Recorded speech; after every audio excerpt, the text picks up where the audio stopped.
അഭിമാന പദ്ധതിയൊക്കെ തന്നെയാണ് ഞങ്ങളിവിടെ നേരത്തെ കാണിച്ചു. ഈ ആനക്കാംപൊയിൽ, കള്ളാടി, മേപ്പാടി തുരങ്കപാതയൊക്കെ. പക്ഷെ കഴിഞ്ഞ 4.5 വർഷത്തിനിടെ ഒട്ടനവധി പ്രവർത്തനങ്ങൾ മണ്ഡലത്തിൽ നടത്തിയിട്ടുണ്ട് ലിൻഡോ എന്ന കാര്യത്തിൽ സംശയമൊന്നുമില്ല. പക്ഷേ ഇതിലേറ്റവും കൂടുതൽ സംതൃപ്തി നൽകിയ പദ്ധതി ഏതായിരിക്കും? പൂർത്തിയാക്കിയ പദ്ധതി എന്ന നിലയിൽ നമുക്ക് ഏറ്റവും സന്തോഷത്തോടു കൂടി പറയാൻ കഴിയുന്നൊരു കാര്യം നമ്മുടെ മലയോര ഹൈവേയാണ്. കോടഞ്ചേരി മുതൽ കക്കാടംപൊയിൽ വരെയുള്ള റീച്ച് കേരളത്തിൻ്റെ ആരാധനായ മുഖ്യമന്ത്രിയാണ് നാടിനു വേണ്ടി തുറന്നു കൊടുത്തത്. മലയോര മേഖല തീർത്തും വികസന കാര്യത്തിൽ പിന്നോട്ട് നിന്നിരുന്നൊരു കാലഘട്ടം ഉണ്ടായിരുന്നു. അതിൽ നിന്ന് വ്യത്യസ്തമായിട്ടാണ് മലയോര മേഖലകളെ മുഴുവൻ കോർത്തിണക്കി ഒരു മലയോര ഹൈവേ എന്നൊരാശയം സംസ്ഥാന ഗവൺമെൻറ് വിഭാവനം ചെയ്തു. തിരുവമ്പാടി നിയോജക മണ്ഡലത്തിൽ 3 റീച്ചുകളിലായിട്ടാണ് മലയോര ഹൈവേയുടെ നിർമ്മാണ പ്രവൃത്തി നടക്കുന്നത്. അത് കോടഞ്ചേരി മുതൽ കക്കാടംപൊയിൽ വരെയുള്ള റീച്ച് ബഹുമാനപ്പെട്ട മുഖ്യമന്ത്രി ഉദ്ഘാടനം ചെയ്തു. 198 കോടി രൂപയാണ് പ്രസ്തുത പദ്ധതിക്ക് വേണ്ടി ചെലവഴിച്ചത്. ആ നിർമ്മാണ പ്രവൃത്തി പൂർത്തീകരിച്ചതോടുകൂടി മലയോര മേഖല, പ്രത്യേകിച്ച് തിരുവമ്പാടി, കൂടരഞ്ഞി, അതുപോലെ തന്നെ കോടഞ്ചേരി പഞ്ചായത്തുകളിൽ ഉണ്ടായിട്ടുള്ള വലിയ മുന്നേറ്റമാണ് ഏറ്റവും സന്തോഷകരമായ കാര്യം.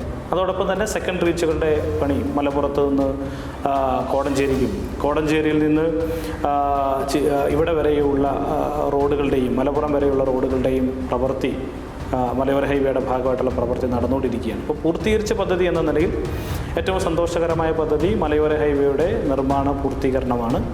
ഇനി വരാനുള്ള പദ്ധതികൾ എന്ന നിലയിൽ വയനാടിനെയും കോഴിക്കോട് ജില്ലയും തമ്മിൽ ബന്ധിപ്പിക്കുന്ന ആനക്കാമ്പിൽ, കള്ളാടി, മേപ്പാടി തുരങ്കപാതയുടെ 2134 കോടി രൂപ ചെലവ്. തീർച്ചയായും സ്വാഭാവികമായും തുരങ്കപാത എന്നതൊരു അഭിമാന പദ്ധതിയായി അവതരിപ്പിക്കാൻ കാണും. മാത്രമല്ല മണ്ഡലത്തിൽ പൊതുവെ ഈ വഴികളുടെ വികസനമാണ് പ്രധാനപ്പെട്ട ഒരു നേട്ടമായി ആദ്യം തന്നെ ലിൻഡോയ്ക്ക് ഓർക്കാനുള്ളത്. ഇതിനപ്പുറം മണ്ഡലത്തിൽ നടപ്പാക്കിയ മറ്റു പദ്ധതികളെക്കുറിച്ച് ഒന്ന് ചുരുക്കത്തിൽ പറയാമോ? തീർച്ചയായിട്ടും എല്ലാ മേഖലയിലും വികസനം എത്തിക്കാൻ വേണ്ടി കഴിഞ്ഞു എന്നതാണ് ഏറ്റവും കൂടുതൽ സന്തോഷകരമായ കാര്യം. കിഫ്ബി പദ്ധതിയിൽ മാത്രം 2700 കോടി രൂപയുടെ വികസന പ്രവർത്തനങ്ങൾ നടക്കുന്ന മണ്ഡലമാണ് തിരുവമ്പാടി നിയോജകമണ്ഡലം. 2134 കോടി രൂപയാണ് നമ്മുടെ മലയോര ആനക്കാമ്പൂർ, കള്ളാടി, മേപ്പാടി തുരങ്കപാതയ്ക്ക് വേണ്ടി ഗവൺമെൻറ് നീക്കി വെച്ചിരിക്കുന്നത്. ഇതിനോടകം പൂർത്തീകരിച്ച മലയോര ഹൈവേക്ക് വേണ്ടി ചെലവാക്കിയത് 198 കോടി രൂപയാണ്.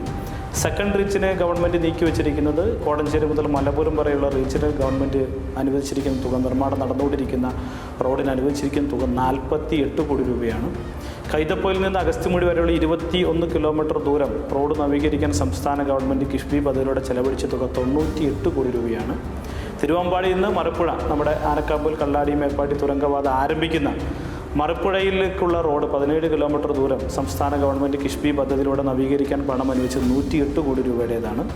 പണി പൂർത്തീകരിച്ച ചുള്ളിക്കാപ്പറമ്പ് മുതൽ കവലയുടെ വരെയുള്ള റോഡ് 36 കോടി രൂപയാണ് സംസ്ഥാന. അതായത് ഏതായാലും നമുക്ക് എല്ലാ വികസന പദ്ധതികളും മൊത്തം പറഞ്ഞവതരിപ്പിച്ച് പോകാൻ സമയമില്ലാത്തതുകൊണ്ട് എന്തായാലും 2700 കോടി രൂപയുടെ പദ്ധതികൾ അവിടെ നടപ്പാവുന്നു എന്നതാണ് ലിൻഡോ പറഞ്ഞത്.